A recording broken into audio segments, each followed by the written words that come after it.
Welcome to the Solo to Entrepreneur Show, where solo entrepreneurs are inspired to transforming into thriving entrepreneurs. I'm your host, Lorraine Chai, a business strategist coach dedicated to helping you achieve that clarity, strategic growth, and business success for yourself and your business or company. Yay, you've got a business and things are slowly falling into place. You are getting clients, networking, collaborating, hiring, money is coming in. But you're starting to feel like things are also starting to get slightly complicated as you grow and expand, where things are not moving fast enough, or you are just not getting the value of service that you have, or you have difficult clients. When do you know when to pull the plug, and how do you or how should you handle it? Well, professionally. First, I want to say this is a topic that I really wanted to share only because it's fresh in my mind and it got me thinking about my progress from when I started as a sole trader or a solopreneur into who I am at the moment. I've come across many different experiences and I've heard many different experiences from my own clients as well as my colleagues in terms of their growth and their progress. And the story is similar all in itself. Like hearing the same stories over and over again, here is what I want to share with you. First, you have to learn to accept that we are never going to please everyone. They are going to continue or they will be misunderstanding or people who just love being difficult. Understand that it may not be you and it is just the person who has something wrong in their personal life or something not going the way that they wanted in their personal life or affecting them in their workplace. The best you can do is to be a better person, the best person that you are. Be open to hear their side of the story and move on if your gut feeling feels that you should. So many times I hear clients hiring staff and the staff doesn't promise to perform the way that they said that they would in their interview. Excuses after excuses that is affecting your business. Sounds familiar? Well, sometimes they don't even show up to work or come in late and things are not done at a time or at a given time. As human beings, most of us want to please the other person, even though they are supposed to be working for us. We don't like to put ourselves in uncomfortable situations. We want to be liked by everyone. But here's the question. In the long run, how much is it costing you? If you replace this person, you have a high potential of getting someone better who may help your business in many ways. But let's go down in the route of clients. What happens when you have a difficult client? Let's say a client that doesn't pay or a client that's just pointing out unwanted situations or situations that are just not true. Again, behave professionally. It may seem annoying and you may feel like you're starting to boil inside, but act professional. Calm down, remember to breathe, calm down. What you can do is point out the situation, explain, but always mention that yes, I completely understand your situation. I've tried.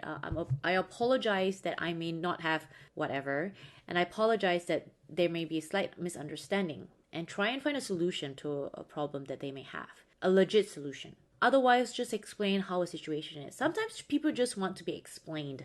Everyone loves to put a blame on others, but most of the time they just want to be explained. Once they understand a situation or a process, it actually is not so bad after all. Like I had a client that came in and was pointing a finger at one of my staff members, saying, "Oh yeah, they didn't follow the system. They didn't do what they're supposed to do." But at the end of the day, the results shows their company ended up having better results or good results. The outcome was great. But they just wanted to point a finger at others. Again, like I said, they may be something in their lives that are affecting them to lash out, and they just need to voice out their anger inside. And it may not be you, like I said, it may not be you, but it's them wanting to just, pick on something or somebody to put a blame on, even though it may not be true. At the end of the day, the client left and didn't even ask for a refund because they knew that they were at the wrong. They knew that my company and my staff, have done their part. And always, if you know your people are doing the right thing, back them up. But again, by mentioning to the client, I completely understand how you feel. I do empathize, this is the solution, or that my people are doing the best that they can. I can see, they have been following steps in making sure that they've done everything that they can to create the success in your business. Okay, but let's get back down to the employment or the collaboration, right? Those that work with me know that I'm a straightforward person. I've learned from my many coaches to summarize what my thoughts go through and other people's pitch or message. After all, for me, time is precious. And usually if you go around in circles, I really don't have the time for that. Always go straight to the point, whether or not it's a prospect, a client, or people that you want to work with. After all, time is money. But in the process, I've always loved supporting anyone in my circle in whatever they do and help people level up and grow, whether or not they're working for me or not. Some people may think or feel that I'm picking on them or hate them, but once they know my intentions, they want to do more with me. They want to work with me. They want me to coach them more. Sure, I will ask questions, but I'm the kind of person that wants to understand a situation and why people behave the way that they do. I just want to learn, is what they are doing and behaving working for them? Can I adopt that same behavior? Can I change that behavior? What leads them to their success? Why are they behaving this way with me, and how they are creating the success? Or why are they behaving this way?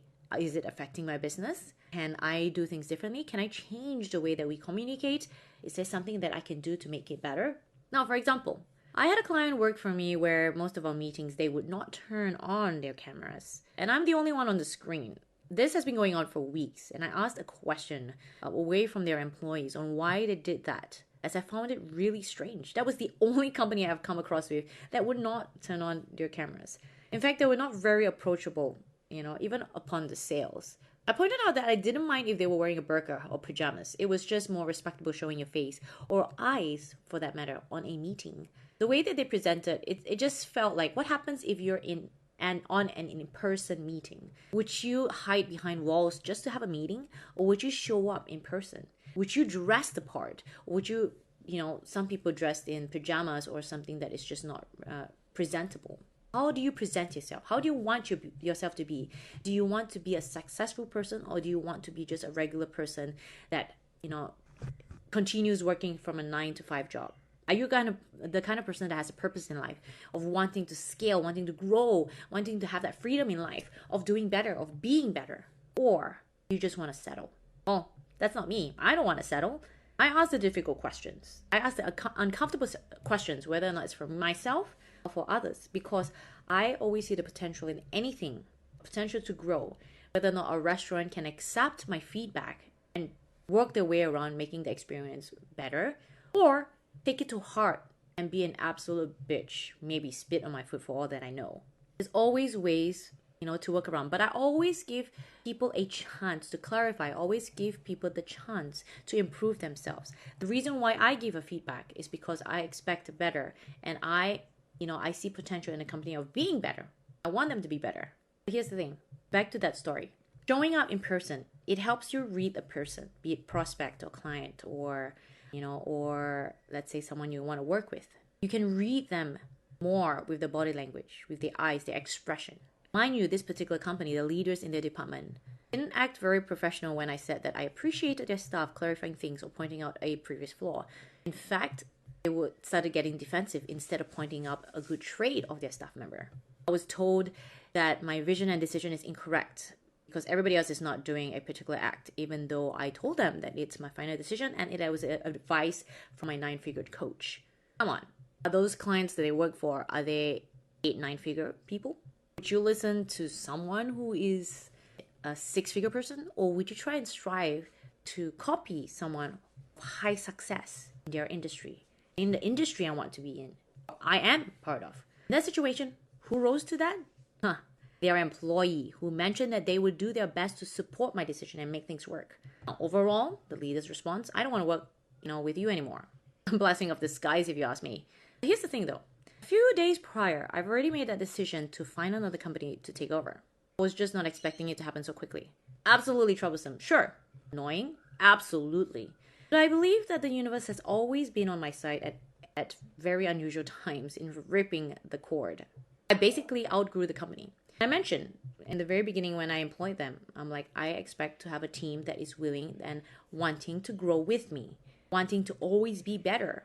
I couldn't keep up with my growth, and it was time to move on now rather than later. How are things working out in your business? Do you feel that in your gut feeling that you have change, or maybe it's changing certain things or habits? My advice, do it now. I've gone through so many different companies that have cost me a lot of money with no outcome of what they promise. So many people oversell but underperform. I've learned to either lead the other party to leave, give them the chance to change, or just pull the plug. Learn to pick up signs before making an investment, which has saved me money instead of damaging my bank account. Master the art of body language and negotiation.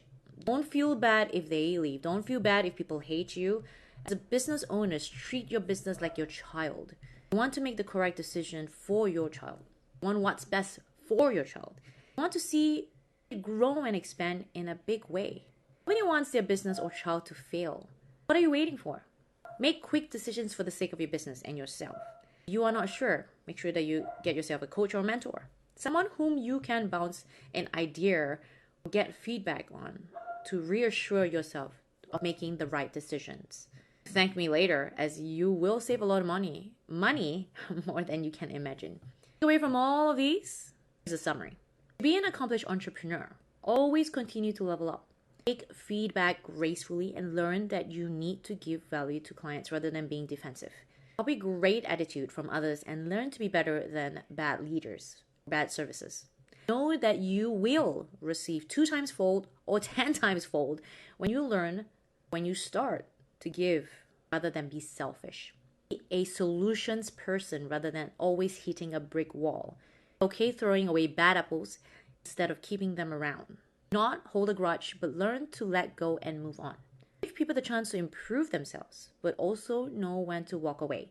Know what you want and stand firm to your gut. Remember to also listen to suggestions from people that are more successful than you are. On a big scale. Remember, on a bigger scale. Learn.